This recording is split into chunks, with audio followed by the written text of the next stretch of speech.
Alright, hey guys, what's up? Probably tell by the title, we are going to be talking about three men that have made wrestling headlines this week, and not all for good reasons.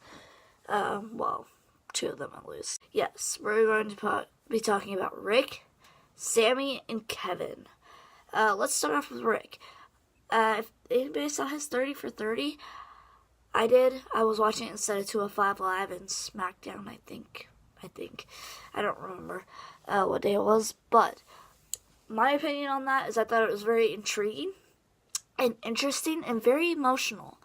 And he's right. I don't know how he's still alive. I learned more about Ric Flair in 30 minutes than I've known about him in 10 years. I've only been watching wrestling since 2007, and I know that's a very short time compared to a lot of you guys. I get it. So, yeah.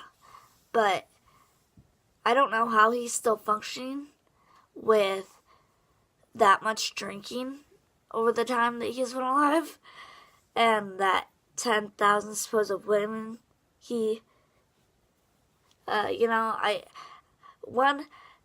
do you even know how many women you? And two, what the hell? How do you even accomplish that in your lifetime? That is so high. But whatever. I'm not calling Ric Flair a liar. If he did, he did. Did you write down the names of everybody you were with, supposedly? Do you have a list? Or was it, just one night stands every night for fucking 20 years or whatever, or oh hell, it's been so much longer than that. But I'm gonna say 20 because that was a number that was thrown out there in the 30 for 30. And just amazing. His story is amazing and very intriguing to me. Very emotional. Recently he went through a very, very bad health crisis, and he almost didn't make it, and I truly do believe, with hearing his story about surviving a plane crash, that he should not have survived. And the way his back got all messed up, 3 parts of his spine were completely crushed together, and that I don't even know how somebody can walk after that. But I'll tell you about my backstory one day in a separate video. If you guys want to know, I'll put up a poll to see if you want to hear about it. But anyway, that's amazing. If he went back to wrestling, that's the even more amazing part of the whole thing. I find that very fascinating. But and a lot of wrestlers said, Mick and Hunter being 2 of them, that if anybody can kick out 2.5, it's gonna be Rick. And I truly do believe that, knowing everything that he has survived. From drinking so much, to almost drinking himself to death, to surviving a plane crash, to doing all that he's done, and just amazing. He's like a McMahon. They're invincible pretty much, if you know what I mean. All the shit that Shane has jumped off of, and surviving his helicopter crash that he just survived, which is amazing. And I'm not oh, he should have died, but totally so glad that they survived, because wrestling would not be where it is. And I love those 2 men so much. But so thankful that they are alive and, and healthy and happy, and, because wrestling would be so completely down without those 2. So definitely blessings and health and everything to them. So glad that they're okay and doing well. So now let's talk about the article that I tweeted about and kind of responded to them to, because I thought it was very uncalled for, and I actually did skim through the article. The headline of it was, ESPN's 30 for 30 on Ric Flair glorifies decades of sexual misconduct. Now, that is so untrue. And I went and I tweeted them this: "You're making Ric Flair into something that he's not, and the situation into something it's not. He has a wild and free kind of personality. Probably thought a lot of the shit he did was funny. Probably because he was probably drunk half the time. Let's take that into account as well, knowing how much he drinks. I'd rather live a full, lively life than a boring as fuck life." Which I completely stand by this. They literally, like... Okay, so let's take the plane incident, for instance. As why I said I would live a lively life than a boring one. Because if that was me, I would think that was really funny. Now, the people on the plane probably not so much, but if that was me, I'd be laughing harder than if I was in a seat and I was watching this go down. I would be like, ugh. But I'd still be laughing because that's just kind of the personality that I have. I would think it's funny. Not a lot of people probably would, but I think it's funny. And the sorority thing where he opened a window and flashed a bunch of people and girls as they were walking by. But that's probably a sorority life. You know what I mean? Like, that's just stupid shit that you probably do in a sorority. You know? Again, it's funny. It's just, it's bad as that sounds, it's actually pretty funny. And hell, you don't know, he could have been dared. He'd be like, hell yeah, I'll do that. You know? If there's money involved, you know, I mean, there's probably a lot of people that would do that.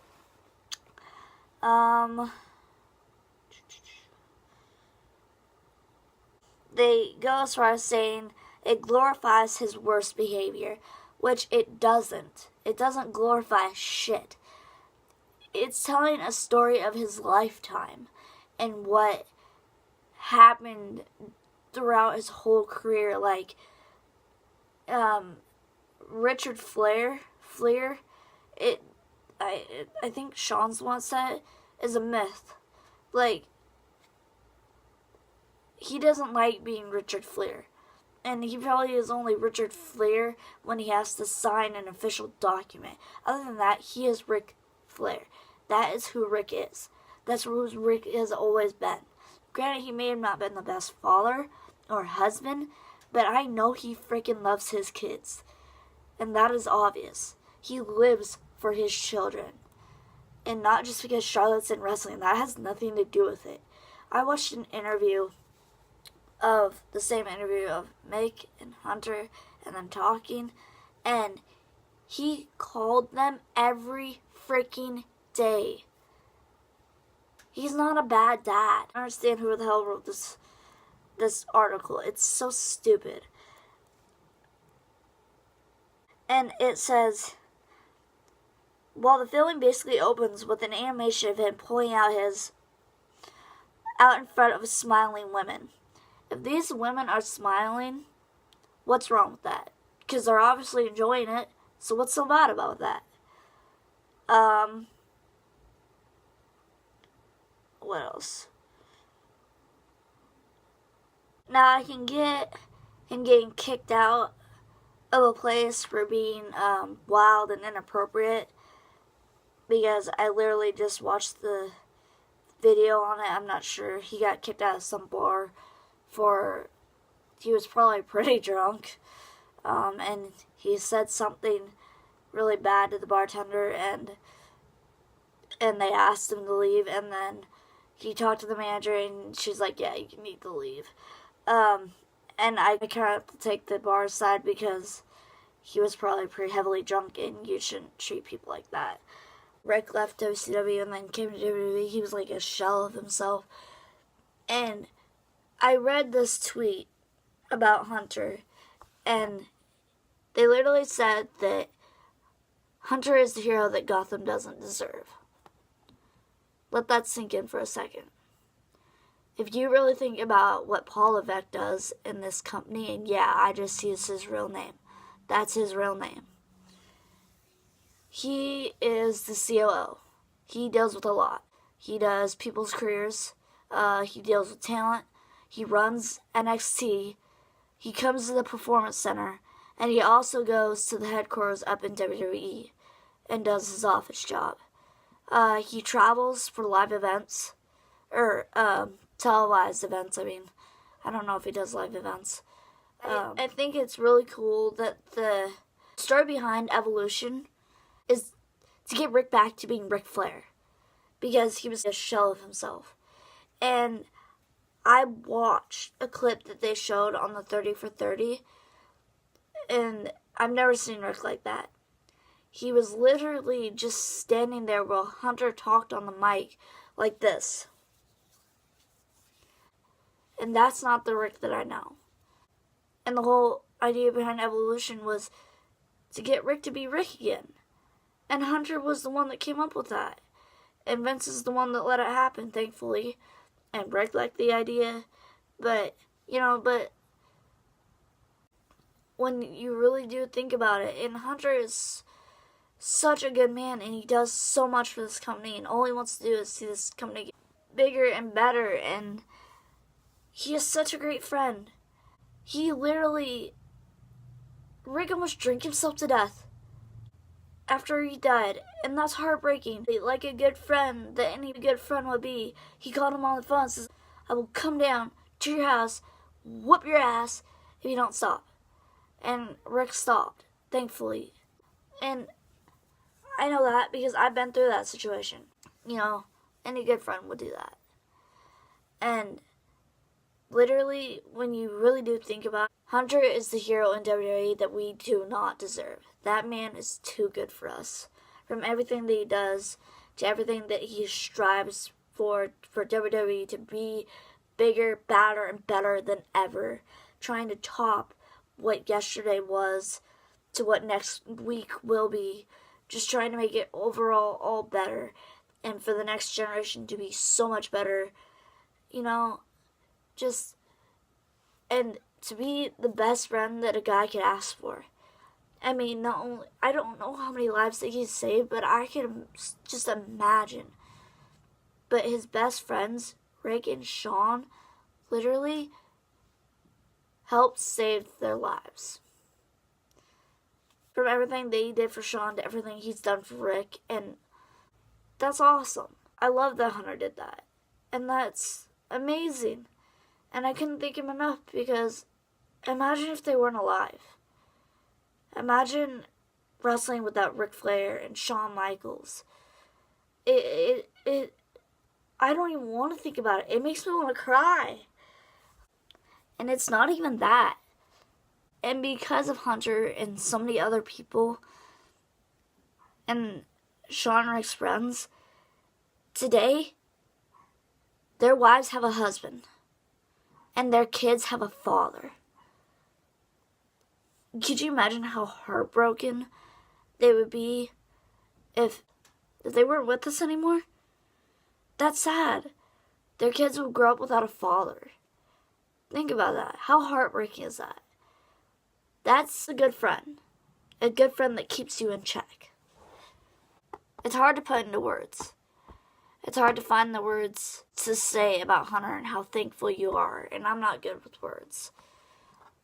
But I think it's awesome that he would be such a good friend and threaten to whoop someone's ass. To Hunter, for everything that you do and everything that you are. And just the overall good human being that you are. And all the stuff that you do. Like, you going above and beyond more than what seems like you should. I'll just switch over to Sami and Kevin. Now, everybody has their opinions, and I looked on Twitter, and, they're thinking from a wrestling fan point of view. I'm thinking of it as a business point of view, because I work in a very professional environment, and WWE did what they had to do. They took the right actions and they sent them home. Now, apparently, the story, it goes that they're going into business for themselves, which I'm not quite sure what all that means, and a lot of us are confused, but I don't want to know the details. I don't care. But don't ever believe everything you read on the internet, especially from those sites, because they're not 100% accurate, though they say that they have insiders. Really a disclaimer. I don't know the true story. I don't care. Just gonna go off of what I heard. And also, they apparently left a match before it was finished. Now, I never saw this because I haven't watched SmackDown in a week, so I don't really know. But the finish was done correctly, and they left the ring, and they went up the ramp or something, and I guess it, like, I don't know. I don't know whether they figured it out. I don't know what they did. I just know. But apparently they got in really big trouble for that, and they got sent home and kicked off the tour, which I think WWE did the right thing. Now, they'll probably get talked to and yelled at and all that and reprimanded. If they're that unhappy, why don't they just ask for their release?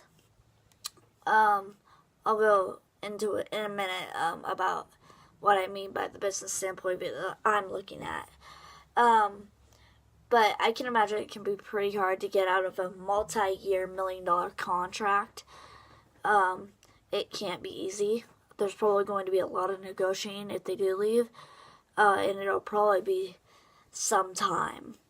But from looking at this business standpoint of view that I'm looking at, when you do something bad, you get reprimanded. And like any good business would, you should be sent home. Bottom line, because it's bad for business. Now, I know we've heard that a lot in WWE because there were so many promos that Stephanie and Hunter did, and bad for business was used a lot. But when you really do think about it, that is really bad for business. I don't know about the money part. They could be losing money, they could be gaining money, whatever. But a lot of fans are just like, that's bullcrap. They're two of your biggest stars. Doesn't matter. At the end of the day, wrong is wrong. It doesn't matter how big you are. It doesn't matter how much money you have. It doesn't matter about your name. What they did was so unprofessional, it's not even funny. And that should not be tolerated. At all. That's bad for business. If I was their boss, I would have done what WWE would have did. Only they would be suspended for probably however long I could suspend them for. So apparently, Hunter has the talent side of things. Like, throughout their career, I was watching this interview, and Hunter was talking about how he's the COO, and he does all this live events and talent, and he follows, and he deals with them throughout the career. Now, I'm sure there are more people that, that help Hunter with, like, talent and stuff. So he's probably going to be the one talking to him, but Vince will probably be making the final decision, like Vince does, because he gets last say because he's the boss of all WWE. But at the end of the day, you really have to think about it from a business point of view. And bad is bad, and bad for business is losing money, and losing money is not good. And doing what they did is really not good. I don't really have any more to say about it. But I thought about it from the business point of view. And professionalism has a lot to do with that. And they weren't being professional. But what do you guys think? Let me know.